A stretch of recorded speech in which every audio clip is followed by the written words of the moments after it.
I'm Peter from TopThink, and today we explore 10 questions in philosophy that will change your life.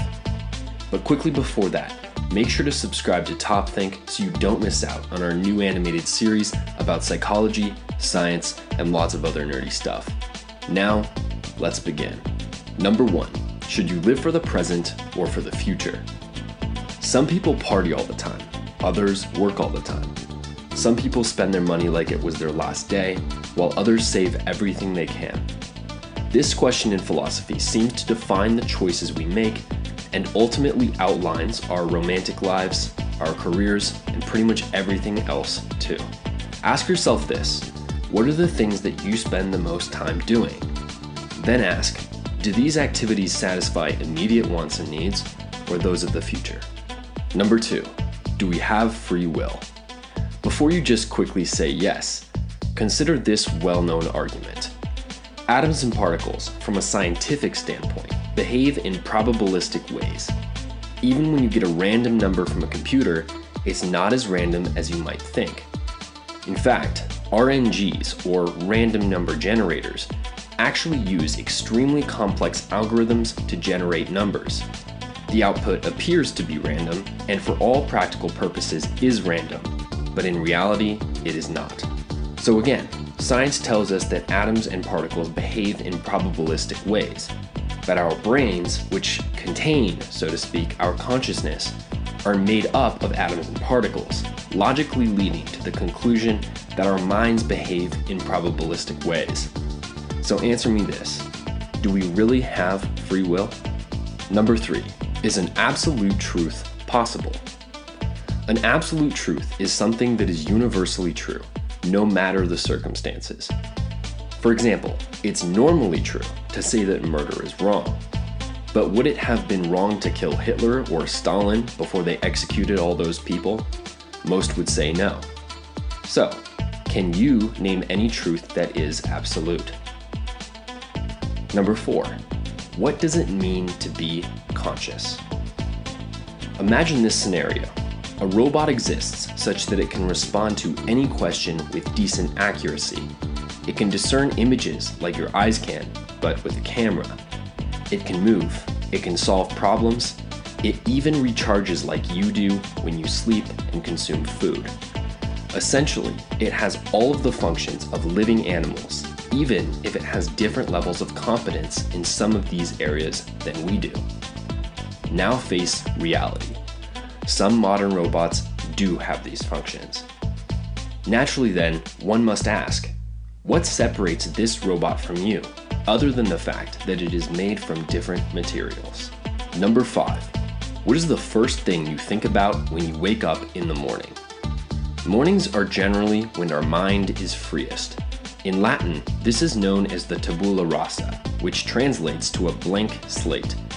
It means that your mind has not yet been troubled with day-to-day worries and activities. Thus, your first thoughts in the morning often reflect upon the things in life that matter to you the most. For example, when you wake up, you may start thinking about your kids or your spouse. Perhaps you fantasize about your passions. Whatever it may be, reflect upon it. Number 6, what are your values, and are you being true to them? Now, I could ask you to write down all of your values like some self-help guru, but it's a lot to juggle, especially when you're watching a video.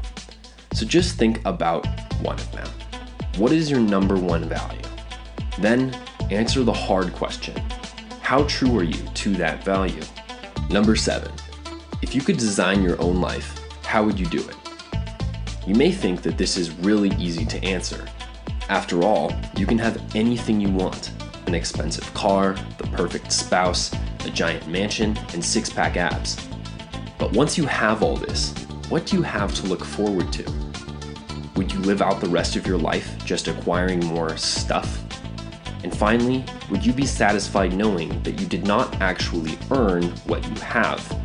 Is that not part of the reward? Number 8, if you could give someone just one piece of advice, what would it be?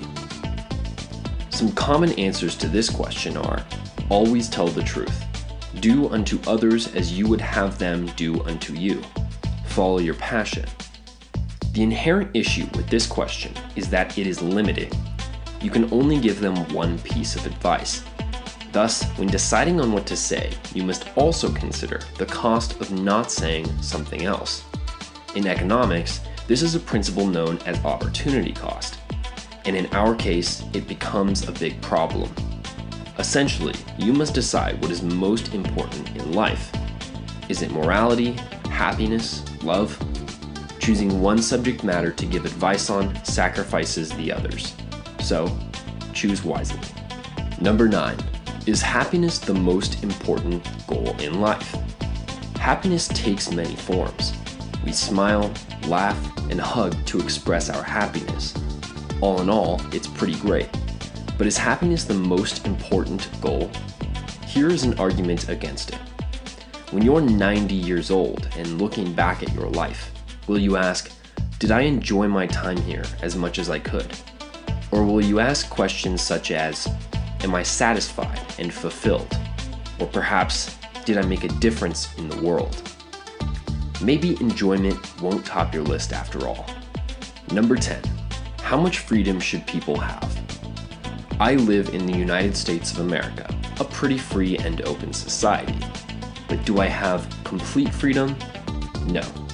For example, I am not free to steal something from someone else if I want it, nor am I free to set fire to whatever I choose. Laws govern what I am free to do, and almost everything not prohibited by the law is allowed. Legal institutions are in place because absolute freedom can be dangerous to other people. But the opposite end is even scarier. With no freedom, your every move is dictated. Thus, we can conclude that there is a sweet spot somewhere between these two extremes. I end this video by asking you, the viewer, to answer question number 10 in the comments section below. How much freedom should people have?